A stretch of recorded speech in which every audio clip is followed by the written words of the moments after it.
Mobile phones have revolutionized music listening once again, but unless you're wearing headphones, they simply don't have enough oomph to get the party started.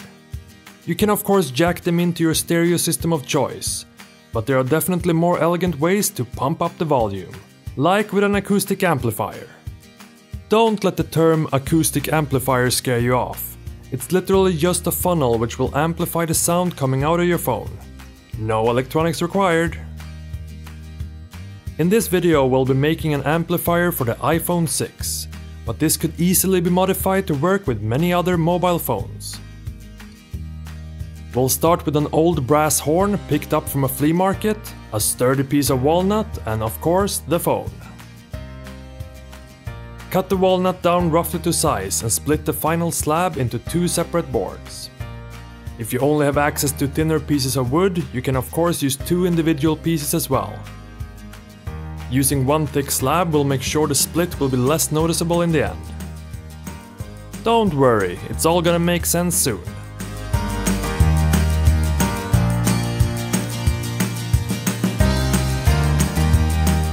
Sand out the rough saw marks using a disc or a belt sander. The surfaces should be perfectly flat and smooth once you're done. Prop up your top board at an angle in a vise. This is purely for aesthetics, giving the phone a bit of a lean back in the final amplifier. Using a ball-ended end mill, mill a groove the same width as your phone and down into the board, but importantly not through it. It's only supposed to hold your phone in place, and a snug fit is even better. Since the iPhone has its speaker at the bottom, follow through with a smaller end mill and mill a slot all the way through the board just where the speaker sits.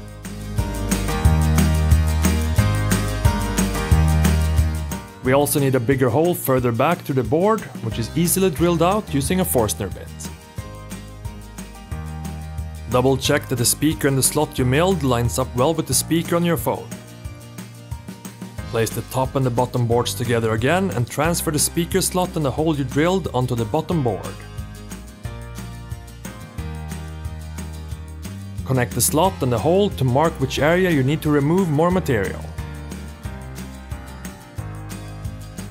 You can use a multitude of tools for this, like a chisel or a Dremel. I chose to mount an end mill on a drill press and manually move it around until I removed the desired material. The idea is to create a channel from the speaker slot to the hole.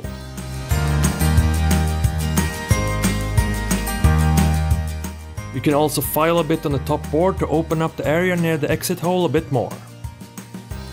I know there are a lot of audiophiles which will have issues with the acoustic properties of this construction.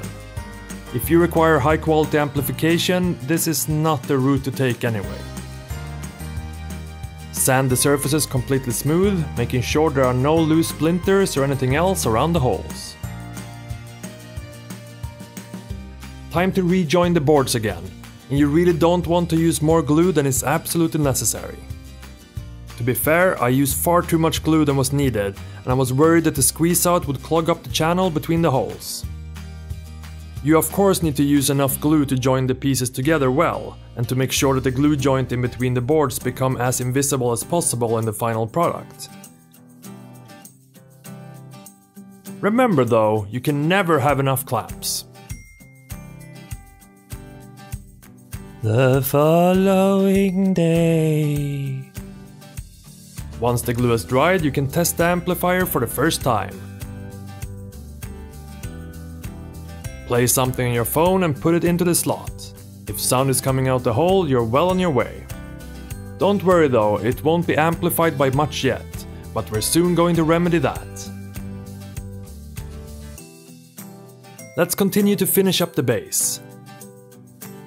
Sand down the top, the bottom and the sides to their final dimensions.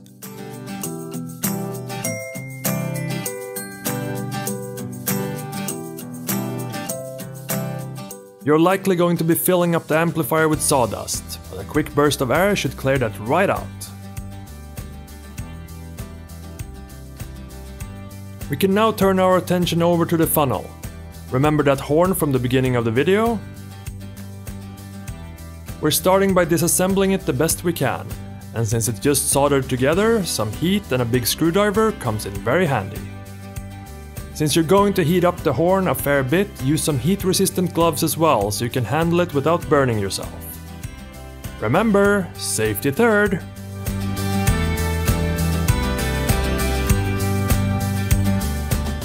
On this horn we lucked out and had a solder joint which could easily be swiveled around to form the S-curve shape we're after.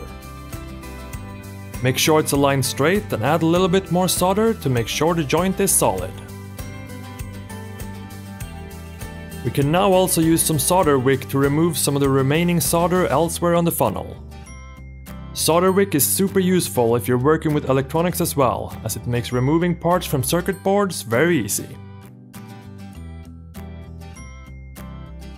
Figure out where you want the funnel to exit the base and mark it down with a pen.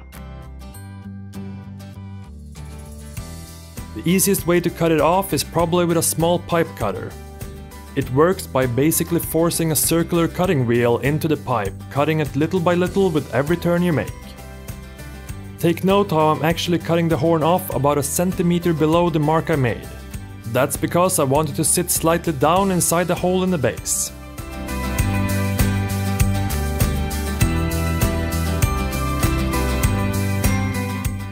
Next we're going to make a flange to hold the horn to the wood.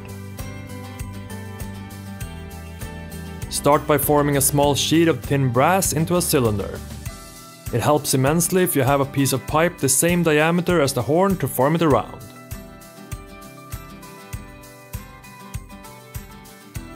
Place it in a vise and peen it out with a hammer to force the brass out, creating a small lip.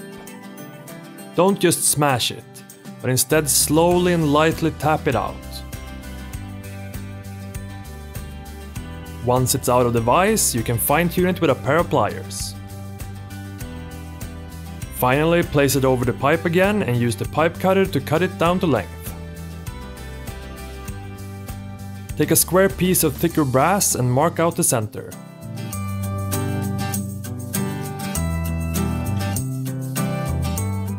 Measure the diameter of the horn together with the small flange you just made, and drill a hole through the thicker brass to that diameter. Don't drill to the final diameter at once, but work your way up with progressively larger drill bits instead. Since we don't want a square flange, we're going to have to round it off somehow. You could for sure just freehand this on a belt sander, but I really want to get it perfect, so the lathe seems to be the right way to go. However, to minimize the time in the lathe, we can also remove some of the excess material using a hacksaw. Since it's a bit difficult to start a hacksaw on an angled surface, you can always file a tiny ledge for the hacksaw to grab onto.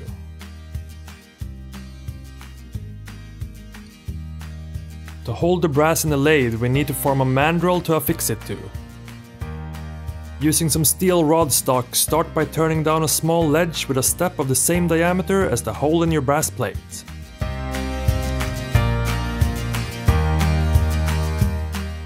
Drill and tap a hole for a bolt to fit, which will then hold the brass in place. Now we can affix the brass plate to the mandrel. Using some double-sided sticky tape also ensures it won't spin off while turning. Add a bolt and a washer to really keep it in place. Using small incremental steps, start by removing material until it's finally completely round.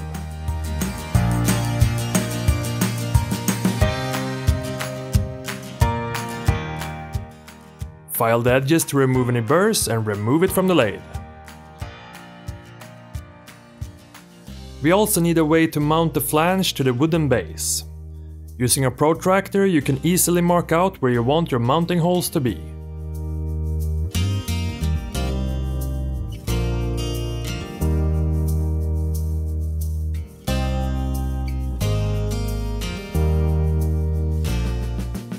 Finally, we can start putting our horn assembly together.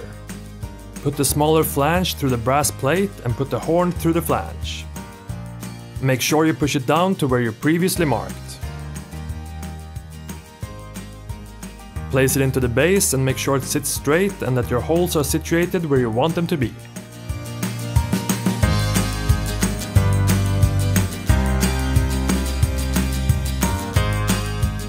Break out the torch and solder again and solder it all together. The idea is to heat up the brass enough for it to melt the solder. You don't want the torch to melt the solder, otherwise it will just bead up on the surface and not actually wick into the joint. You can see an example of just that happening just as I begin to solder it together.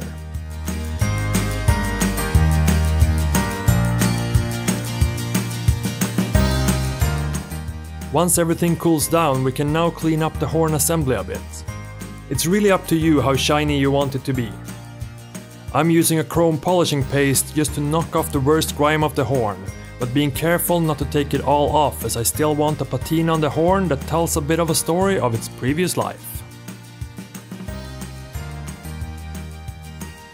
Make sure you also clean off the polishing compound with some soap and water. Scrub the joints well with a stiff brush to also clean off the flux from the soldering.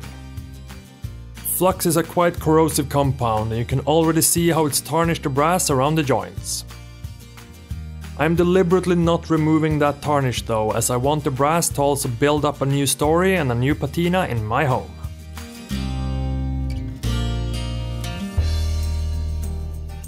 Now there are a few things we still need to finish up on the base. As the small flange we made protrudes slightly under the thicker brass plate, we need to remove a little bit of wood around the exit hole so the horn will mount flush to the base. Again, you can use a chisel or a Dremel here. I just chose to use a big end mill as it was quicker and easier.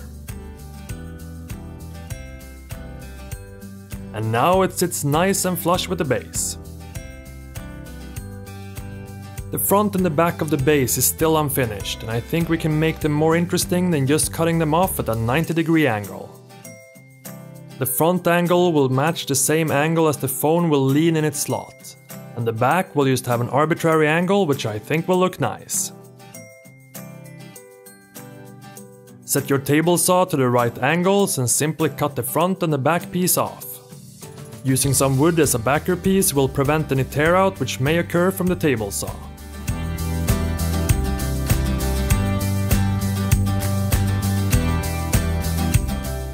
Do you like sanding? Because we are about to do a lot of it. Smooth out all the surfaces using progressively finer grits of sandpaper. I started with 80 grit and worked myself down to 220. Make sure all the marks and scratches from the previous grits are gone before moving on to the next. While you can sand in any direction, I find it useful to sand diagonally against the last direction you sanded in, especially during the coarser grits. Sanding with the grain with the final grit of sandpaper also helps to hide any tiny marks and scratches which you may have once you move on to the varnish. Remember to break the corners as well. It doesn't have to be by much, but at least enough to catch the light. Also, varnish doesn't stick well to a super sharp 90-degree corner, so even a tiny bit of a roundover helps a lot. Finally, it's time to make the wood pop. Take a scrap piece of wood and double-sided sticky tape it to the bottom. This gives you something to hold on to while varnishing. I'm using a satin polyurethane varnish, which I've thinned down a bit with mineral spirits to make it spread a bit more easily. The key here is doing many thin layers of varnish. Varnish the entire base, but be careful not to get a lot of varnish down into the phone slot, as it may build up and your phone may not fit in the end. I only did one coat of varnish in the slot, to at least give the wood a little bit of a luster.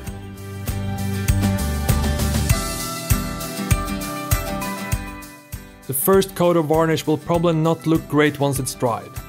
Still, take some 600 grit sandpaper and sand it down. Not to remove the varnish, but to knock down any high spots from grain which might have risen. Don't worry if the surface looks dull afterwards, the next coat of varnish will take care of that. Repeat this process 3 to 4 times for a nice and rich coat. I generally don't sand between the last 2 coats, as that way I won't end up with a dull spot in the varnish should I accidentally miss a part.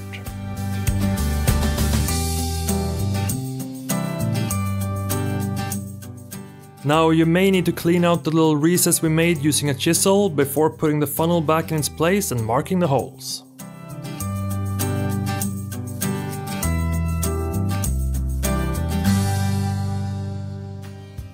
Use a scribe or a center punch and give the holes a small divot to help guide the drill when pre-drilling for the screws.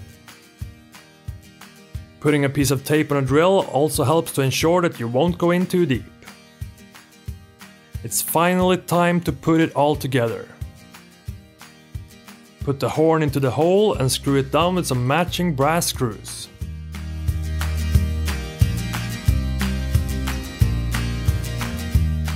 To help keep the entire amplifier more stable, you can also put some rubber feet on the bottom so it won't slide around so easily.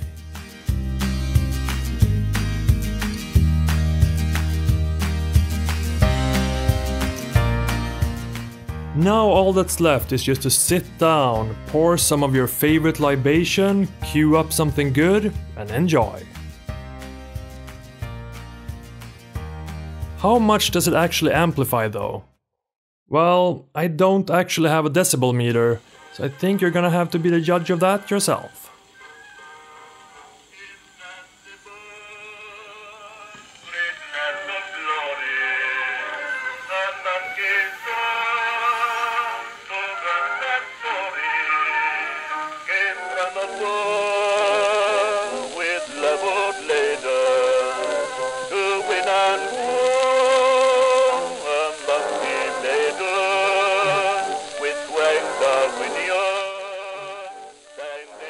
Thank you for watching this build video.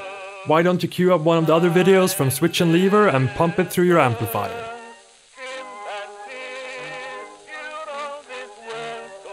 Also remember to follow Switch and Lever on Facebook and Instagram. I have a small surprise planned for when I reach 1000 followers on Instagram, so I think you know what to do next. Until next time!